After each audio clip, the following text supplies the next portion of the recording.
putting the things that weren't positive results in their file drawer, as we know it, and they're just not being reported at all, even though they could be meaningful results.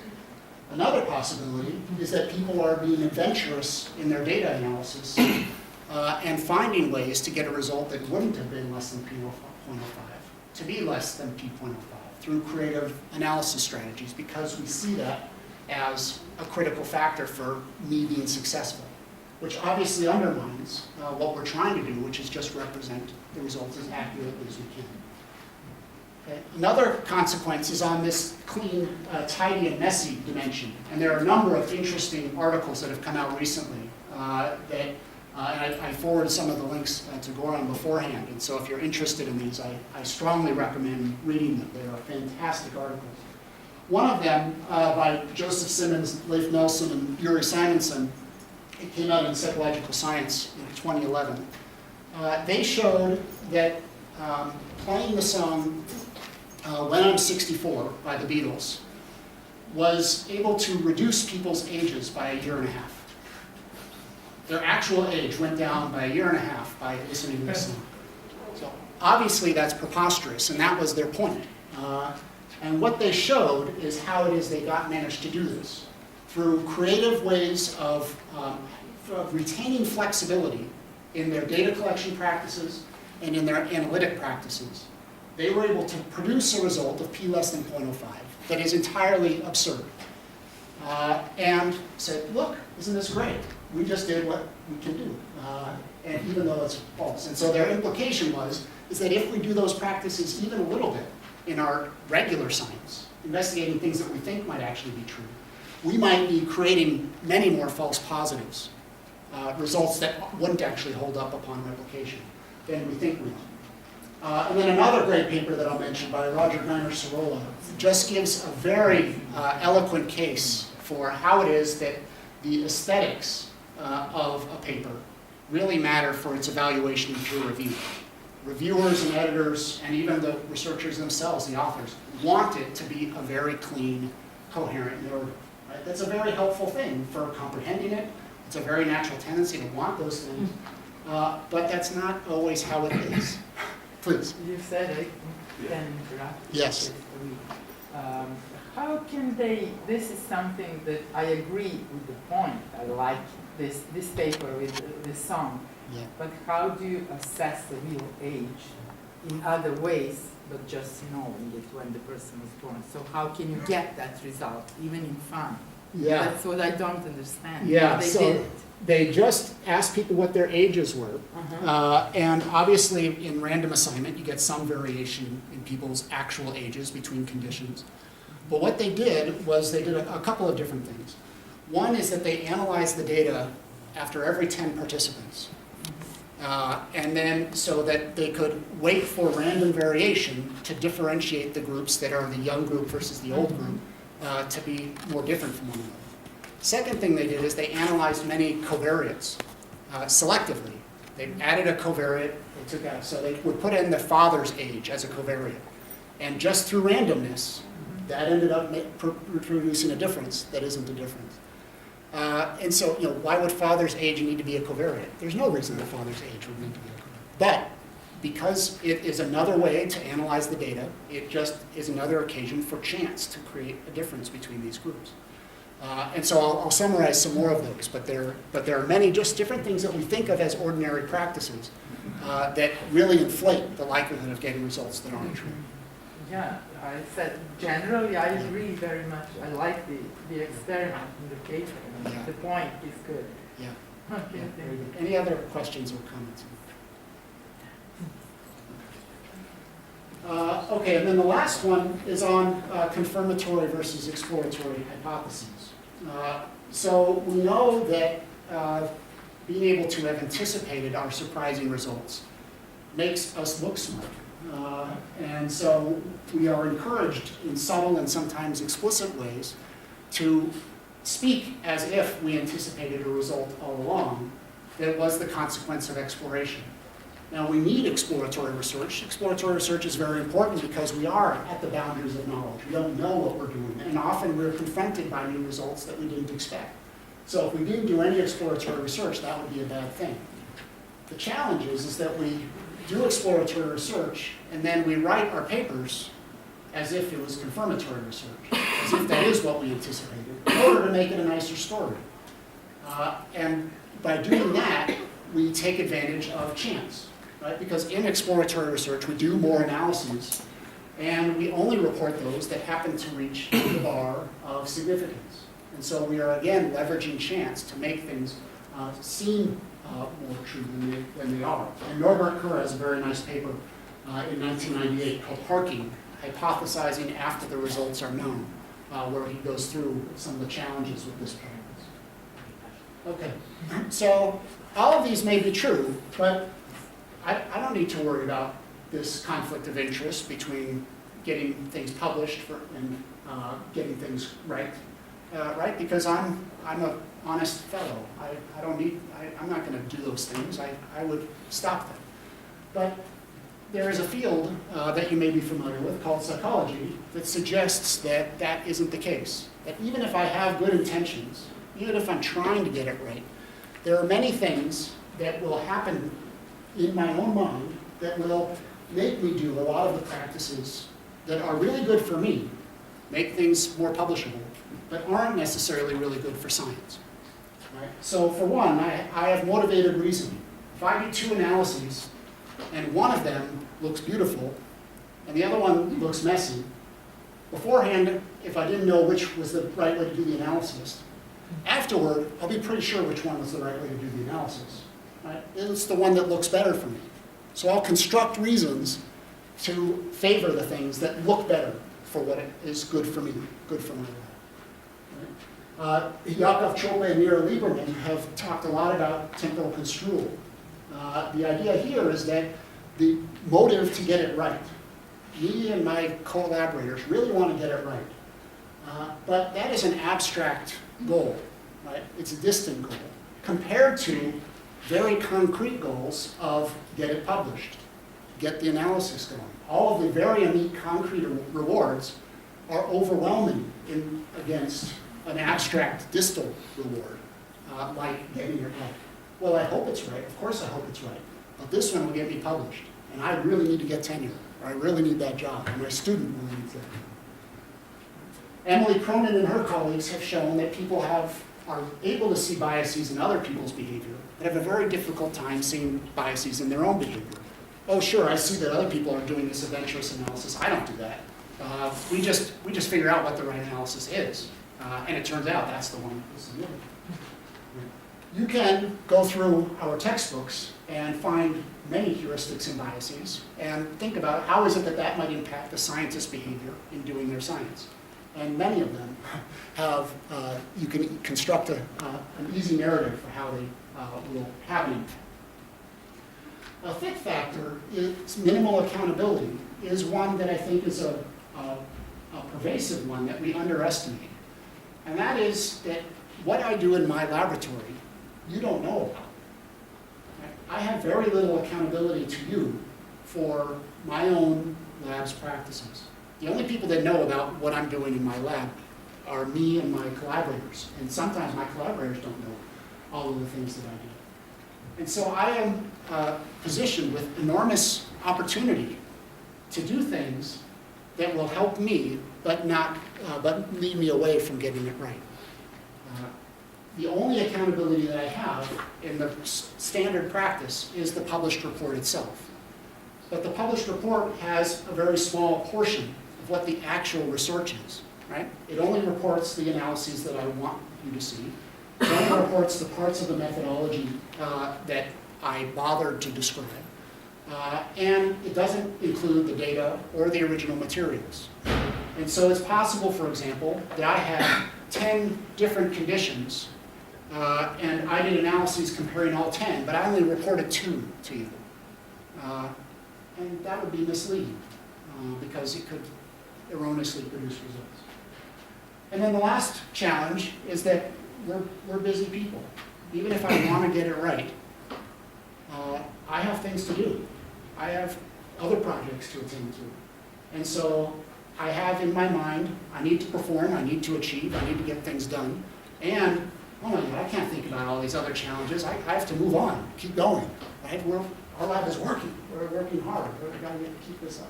So all of these other challenges that we have, of these psychological barriers that get in the way of getting it right, are more likely to have impact when I don't have the time and energy and ability to try to address them. Okay. So I'll give some more examples about how we can leverage chance. These are ones that many of these articles that I mentioned have started to refer to. And this will be where we get to the most depressing part of this talk, and I want to try to get more positive. So this isn't supposed to be we're so bad kind of talk. So how can I increase the likelihood of getting a result that helps me, but may not actually be true? Well, one thing that I can do is run many low-powered studies instead of a few high-powered ones. Right? If I run a lot of low-powered studies, then I'm more likely to get things to occur randomly by chance than if I just run a few where it's high-powered and the result is the result. Another thing that I can do is if a study fails, it doesn't reject the null hypothesis, I can say, oh, I screwed up the manipulation. Something's wrong with the methodology. Whereas that successful one, oh yeah, see, obviously it's right because it worked, because I knew it was going to work. I can selectively report results that are neat and tidy and leave out the mess. Those three other variables that didn't quite line up with predictions. If I don't report those, then the paper looks a lot nicer. I can stop the data collection as soon as I get that reliable result. I analyze along the way, and then as soon as it gets below p.05, then I stop, because that's the criterion, which just leverages chance at the margins. Right? The flip side is I can keep going until I get that reliable effect. Oh, it's 0.08. Let's just run 10 more participants. Maybe we'll get it down to 0.05. Right? 0.08 is terrible. 0.05 is good. I can also use multiple independent variables or dependent variables and just report a subset of those that worked, that line up with my hypothesis. I can attempt multiple analyses and exclusion strategies, right, covariates and other things, and just report the subset of those that worked, even though each time I do an additional analysis, I'm taking that much more advantage of chance. I can do some research, get busy, do some other things, and then go back to it and sort of say, and this happens to me all the time, why did we do this study? Oh yeah, what did we find? And it's almost always the case that what we found that I remember finding is, oh yeah, that must have been our plan all along, is when the result looks good. Because I forget what our original plan was. I'm busy. I've got other things on my mind. And so we do some analyses, we discover some things, we put it aside, and then we return to it and say, oh yeah, that was the point of the study. Of course I anticipated that three-way interaction with those four covariates. Once I get a reliable effect, I should not, if I want to succeed, try to attempt a direct replication. Because what will happen? If it doesn't go, then I'm done. Yes, please. This sounds like a construction of the Bible. You take all the Gospels that fit in and they're clean, and then you say they replicated on the plan to do it. That's right, that's right. You can create consistent stories by being selective.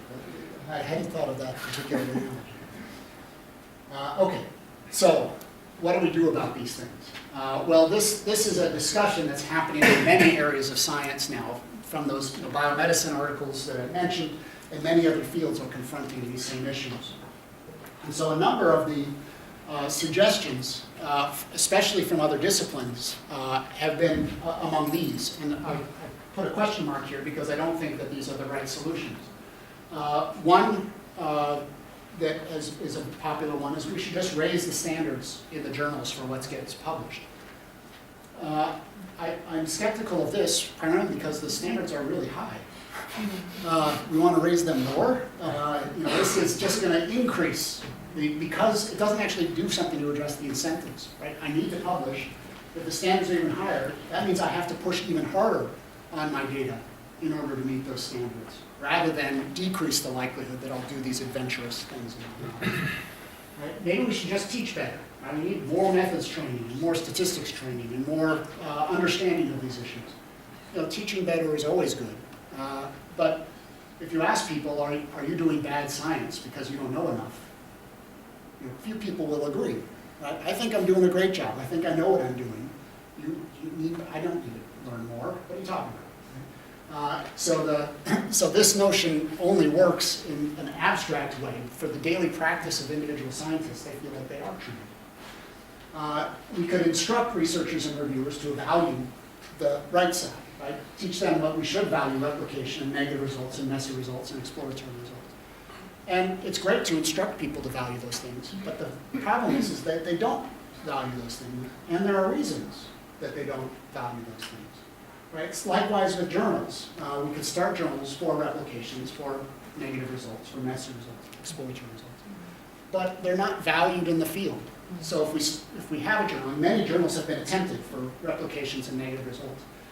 It's been attempted many times to have a journal that's for that. But if, as a field, we don't value replications and negative results, then what it means to define a journal as publishing that means this journal stinks. And the only reason to publish in that journal is because you've got crummy research. So it doesn't actually help us. It doesn't fix the challenges that we face by creating journals that are defined as stuff that no other journal would ever publish. So I think what these kinds of solutions are not paying attention to are the psychological elements of this situation.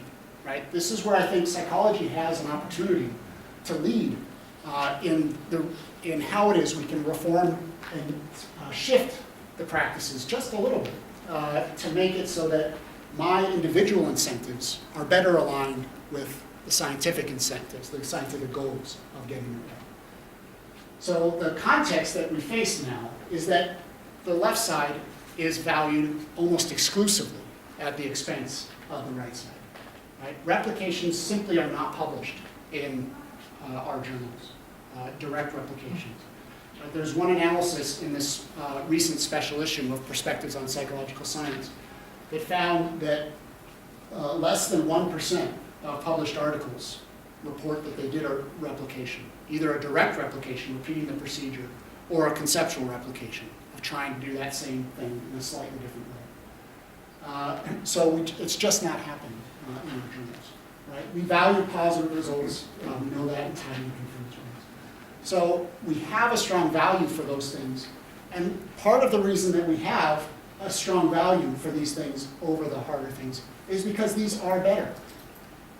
And we can't escape that. It is better. If you could choose to have a result that is novel, positive, confirmation hypothesis, is a neat story, is a confirmatory analysis versus anything else, you would be crazy to choose anything else. Right? That is what we are aiming for, because that is the opportunity to really push science forward. Right? The real innovative stuff is the stuff on the left. And so we have to recognize that there's a reason, there are many reasons, that we have this particular bias, even though it has a cost for the accumulation of knowledge. And so I think with that context in mind, the way that we can think about what needs to shift in incentives is not to have these two sides be equal, but rather to give a nudge, to make it so that there is more recognition of the realities of our research, even while we continue to value the things on the left more strongly overall than the things on the right. So there are a few, I'd like to start to get into some of the practical solutions that we have been working on in different ways. And the basic concepts are this, and I've already described this or anticipated a few of these already. The first is that to leverage the existing values that researchers have for getting it right. I presume most of you, are in science because I want to learn something. I want to get it right. That is a value that I have and hold, and I think most all scientists have and hold that. They're not purely there to get rich, because very few scientists are getting rich. They are there because they're intrinsically interested in discovering and finding new things. So if we can use that if we know that people already have that value, then what we can do is nudge the practices, the particular incentives, to make sure that that is the value that dominates, that gets expressed. Right? And so shifts in some minor incentives can really give people the leverage to do this a little bit. A third part, which is, I think, the most critical, is to increase openness of the scientific process.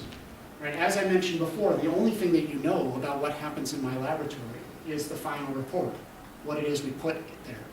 So there are many things that if you had access to them, you would get more information. You would be able to better critically evaluate what it is that we did to decide if this is reliable or not.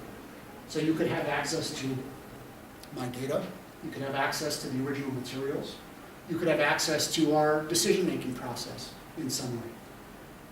This will, just having that be publicly available, increases accountability, right? Now suddenly, if I knowingly or sort of in that hazy area do things that are very adventurous in my analyses, someone can in principle discover them. So that will slow me down a little bit. And someone can discover them, so people can find out if particular results are the product of questionable analytic practices.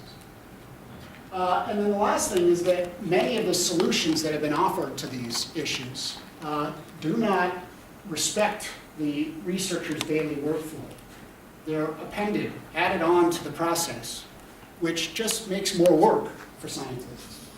So if we try to have solutions to do things better that require more and more work of the individual scientists, then scientists are going to have to make a choice. Right? Do I do extra work to be more open, that's going to produce messier results, that's going to be less publishable, but it will be more likely to get right? Or do I do less work, get prettier results, be more publishable, and have more success?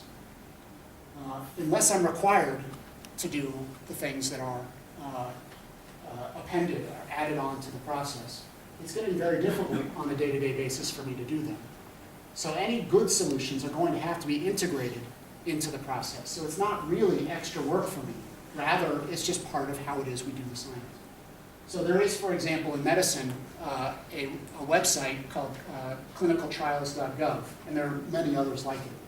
And in medicine, all of the top journals that do randomized controlled trials require registration of the studies in advance at clinicaltrials.gov to try to reduce the likelihood of false positives in their results. And this came out of the fact that they recognized a very strong conflict of interest, which is pharmaceutical companies are very, very, very motivated to have their drugs look good.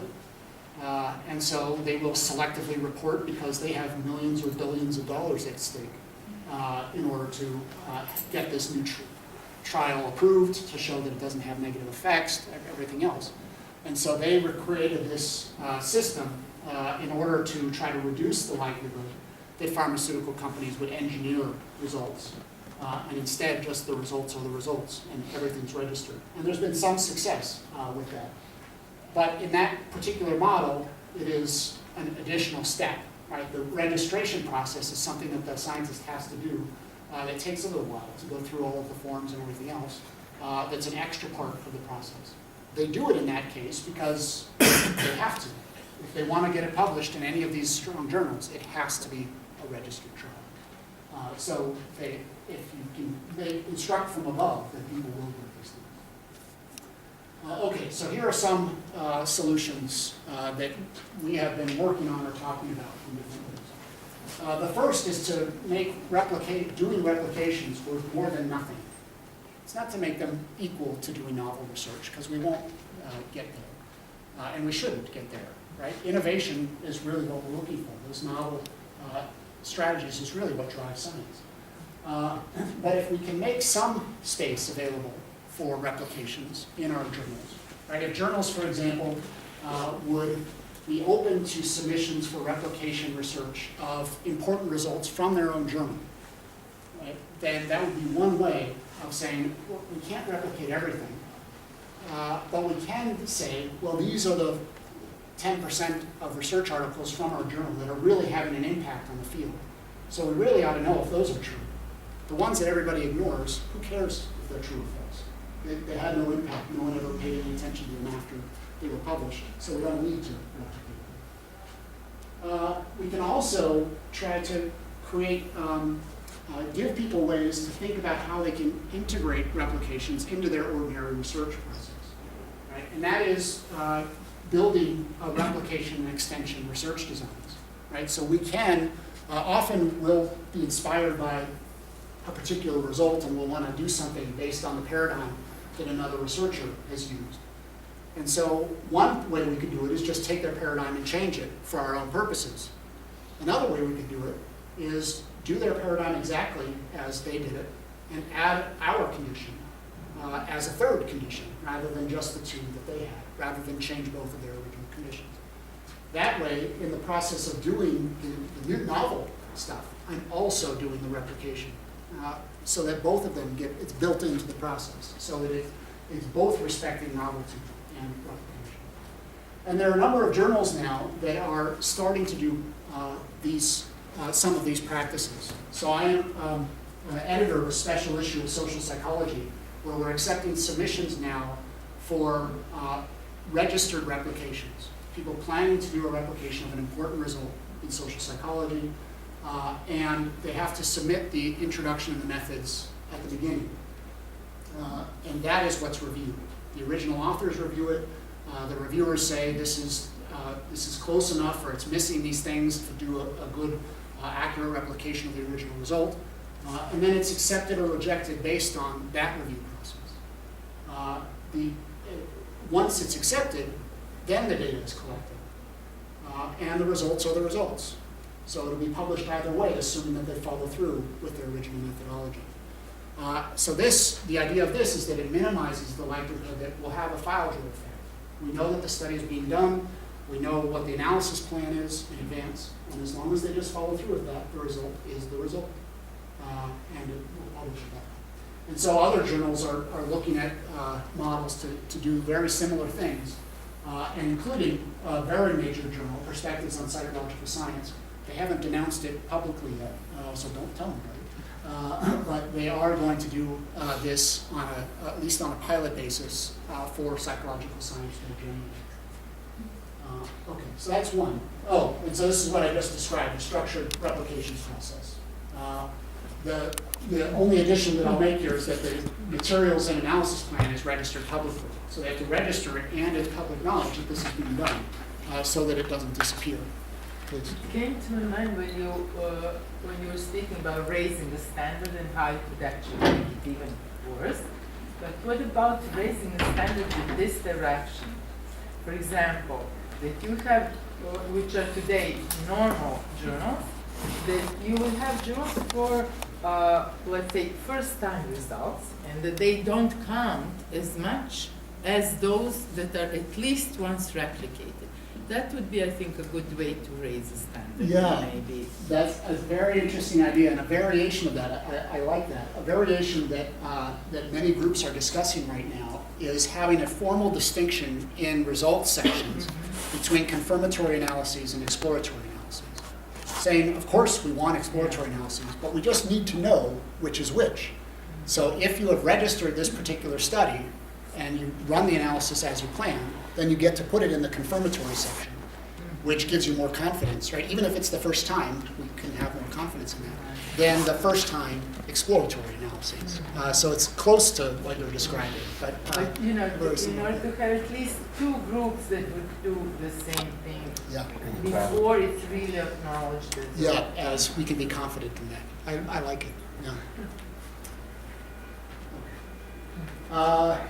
So I've already said that, so we'll go to the next. So a second solution that we've been working on is creating more incentives for practicing openly. Some of these can be top-down, right? So funders can require of whomever they give their grants to that they're going to disclose their data, that they're going to make their materials available, that they're going to practice openly. Journals can require that, or at least reward it. So the thing that is getting the most promise and may be announced from psychological science, another one of our field's major journals, in the next weeks, is a little badge if you registered it at a public website in advance. So if this was a confirmatory design, very much like what we were describing, then it would be noted on the paper. Study 1's analysis was registered at this website at this time, and you can go look at it. compared to none. So it's not required that you register. But if you want that badge, if you want people to be more confident in that result, then you might be motivated to do that. But the challenge with top-down is that you can instantly change something, but it's only effective for that, people who are funded by that funder or people who submit to that particular journal.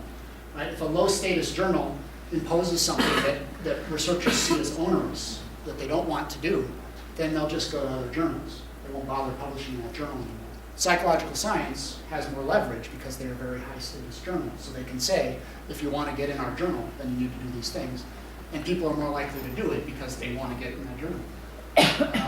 So in addition to some of these top-down approaches, I think the longer-term, more effective strategy is a bottom-up one, of getting researchers to want to and be able to effectively open up their research workflow, make their materials and data more available. And so the way in which bottom-up approaches can work more effectively is to leverage norms, right?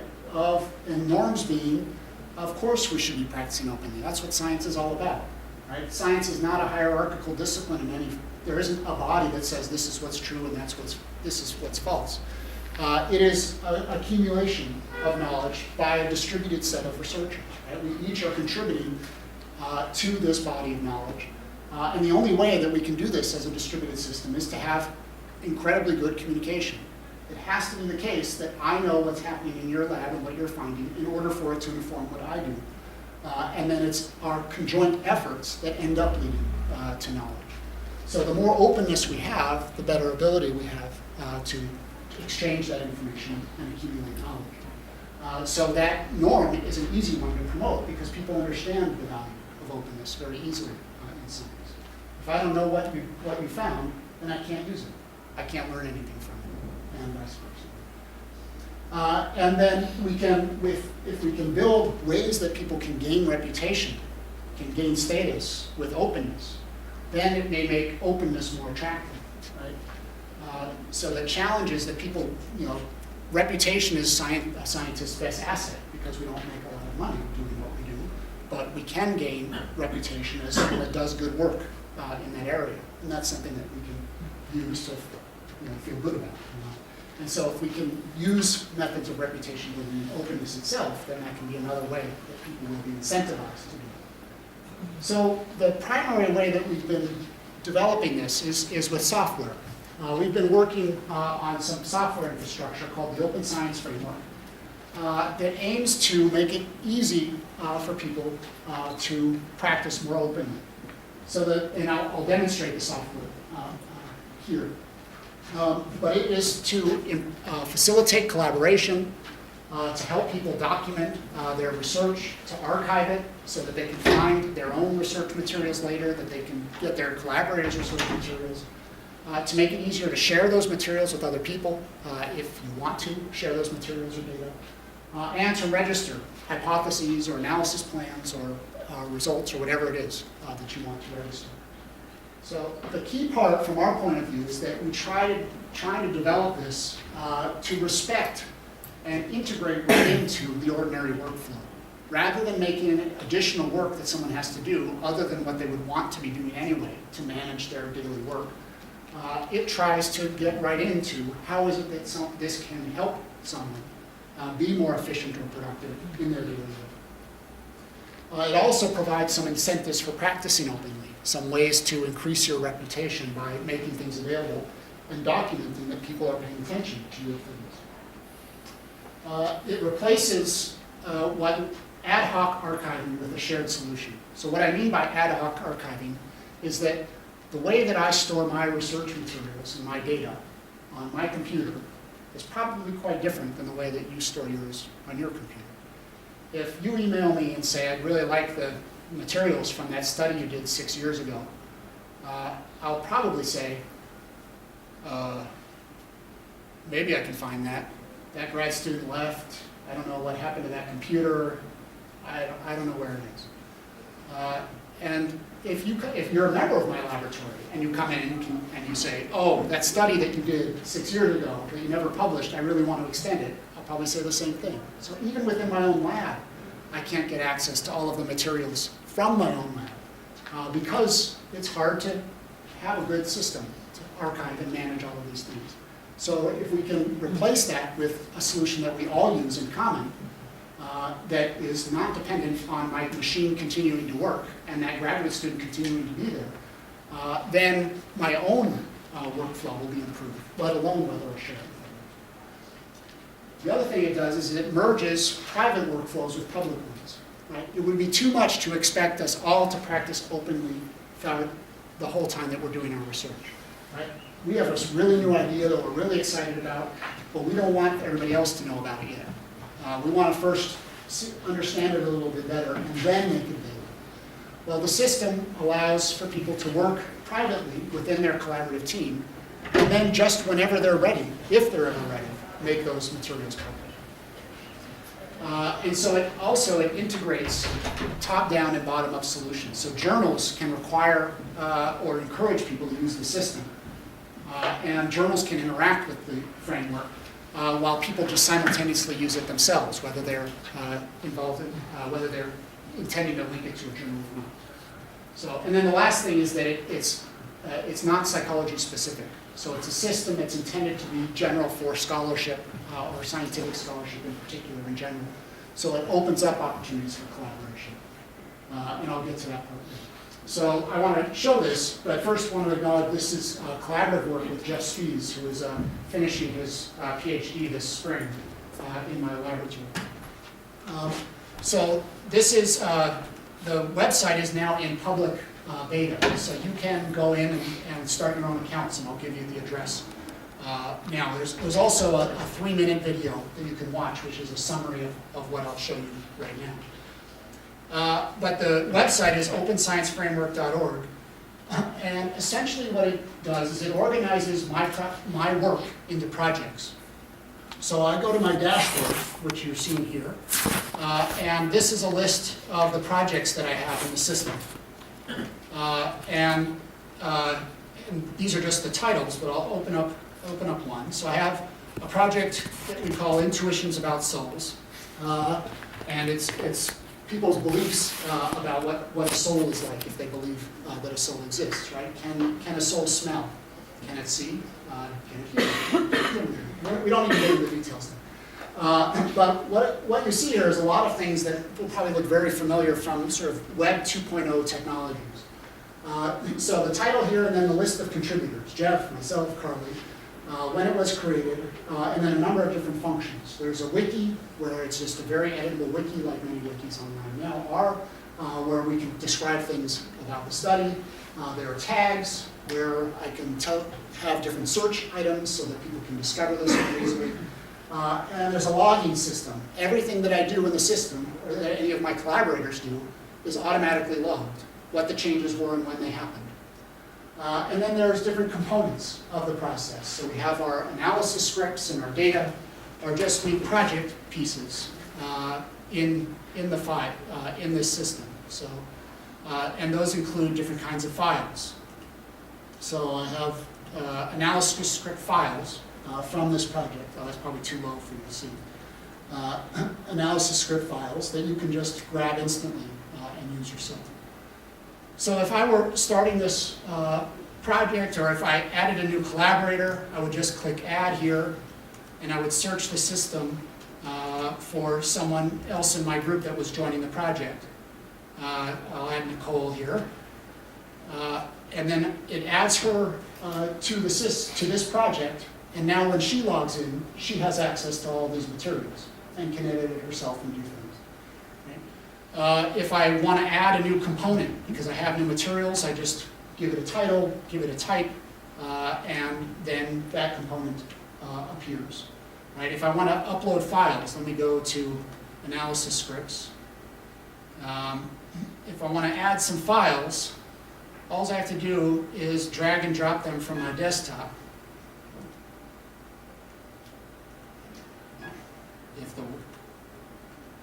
What whatever that is. But I'm not going to take things from this desktop because it's not my desktop. But I would just drag and drop them right on there and upload the files so that then they're part of the system. I can edit the wiki and other things as well. The other thing, so there are a few things that incentivize openness. I can do all of this privately. Right now this project is public. I click this button, make public, and now it's public for anyone, so you can go and find these materials yourself. But if I don't click that button, then I just use this internally in my lab.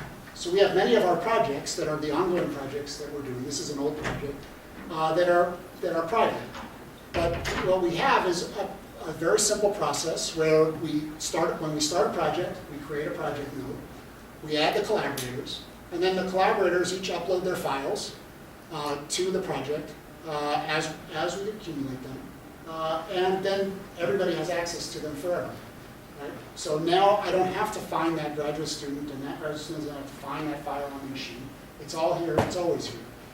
So it's very easy to share. And if I want to share with another person privately, then I just add them to the contributor list, and then they can access all those files. And if I'm ready to make them available to everybody, then I just click public, and I make it available to everybody. Right? So it has, that's the documentation and organizing system that it offers. Another thing that it offers, let me go back to these files. Oh no, that one didn't have the files. Let me see here. Okay, so I just pulled up one file. I only have one version of it here. But if I upload, we change things all the time, right? We're designing our materials, or we update our analysis scripts, or we're writing a paper, and we change the paper as we go. Each time I upload that file, it replaces the old one and creates a new version, but it retains all of the prior versions. So it is, I don't know if you know GitHub, which is a programmer's website for documenting workflow and tracking changes over time. But this is built on the same technology, which is version control, right? So we can keep track of how our things change over time by just uploading them continuously. And then all of the old versions are available, and you can do comparisons to see what prior versions, what's different with the new version. But it all is managed for you rather than you needing to manage that yourself. So you may do this in your own writing as I do, but when I'm writing a paper, and I'm going to make a big change, what I'll often do is I'll add the date at the end of the file name, and then start a new version of the paper. And so I'm doing, essentially, version control in my own file system by continuously having new versions have new dates, or have the initials of the person that just did the editing at the end, and then add new ones. This one just manages that for you, same sort of thing. Excuse me. Yes, please. Is there, in this system, is there a possibility for other users to give you comments or post it on your profile or something like that? Yeah, the commenting feature is one of the next things to be implemented. And the idea will be that anything that's public can be commented on, any part of it. And then you can have lots of the sort of dynamic conversations that happen about research happening through the commenting system. So it's not there yet, but that's planned. Very good idea. We have the same idea. There are also some types of incentives for openness. So one of them is a very simple one that's very familiar in web technologies, which is just how many people are looking at your stuff. So how many visits do your pages get? How many people do that work or whatever? And so we have a system that just tracks visitors per day and things like that.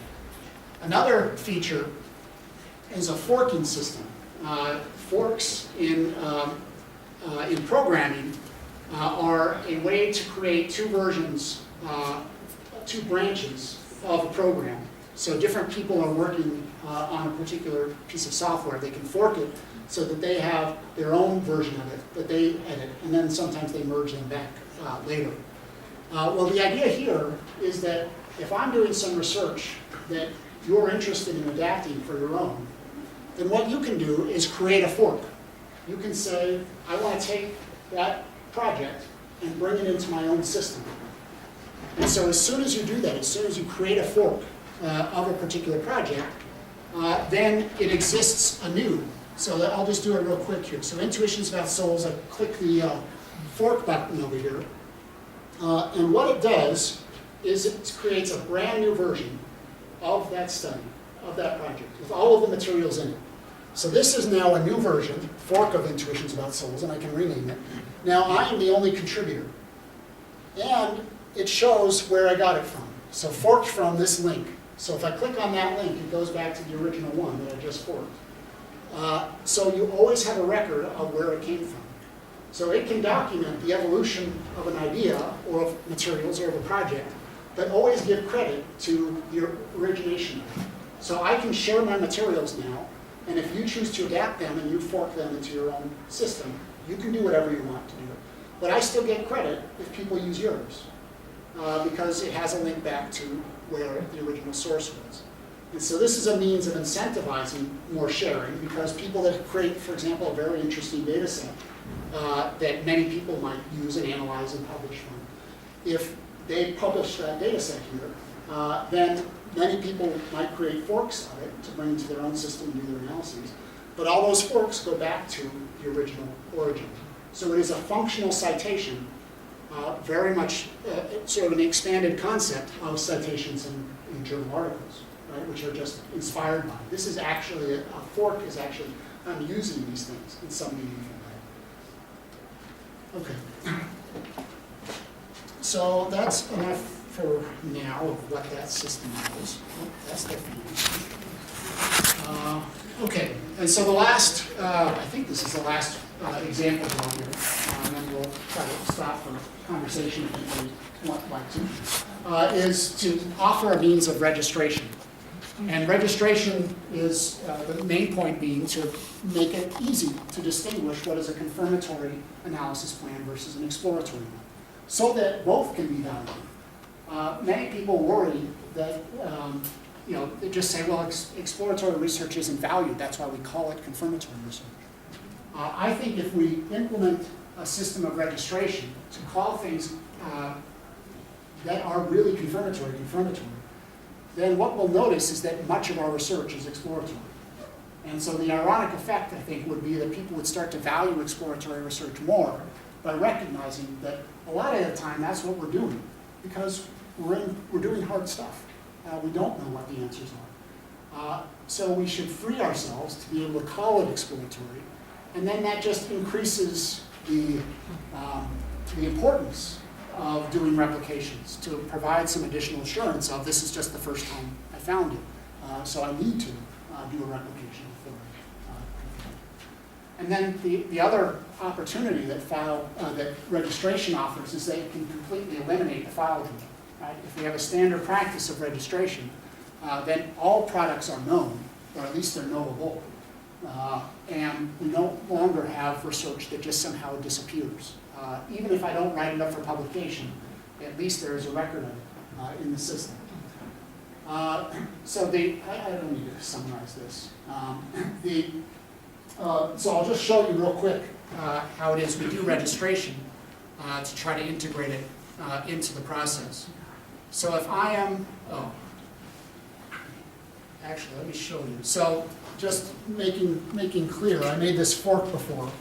The public button is now no longer public. This is a private one until I decide to make it public.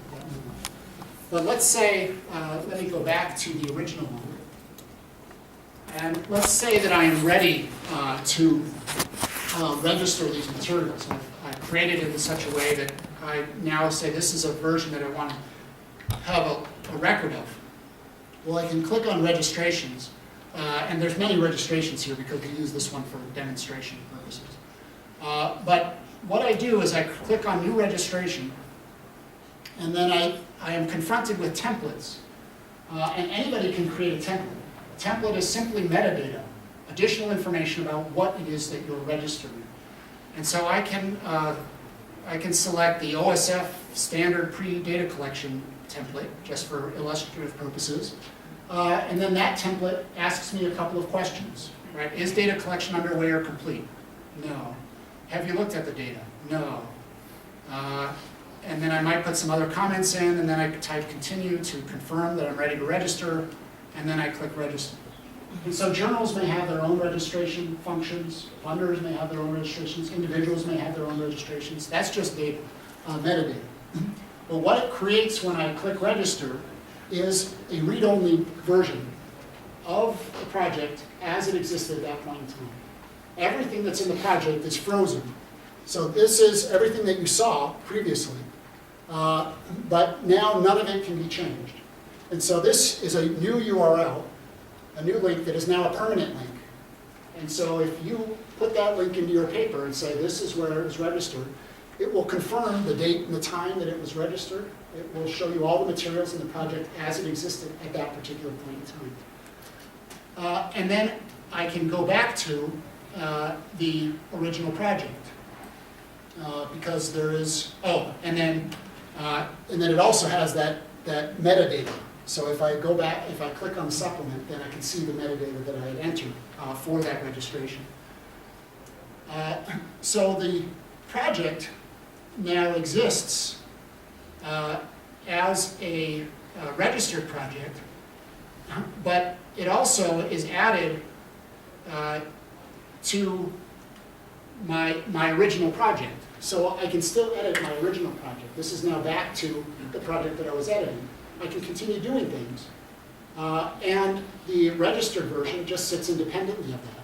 It's linked to it. It's in my list of registrations now. But it doesn't restrict me from then figuring out, oh my gosh, I messed up something. I need to fix that before data collection actually begins.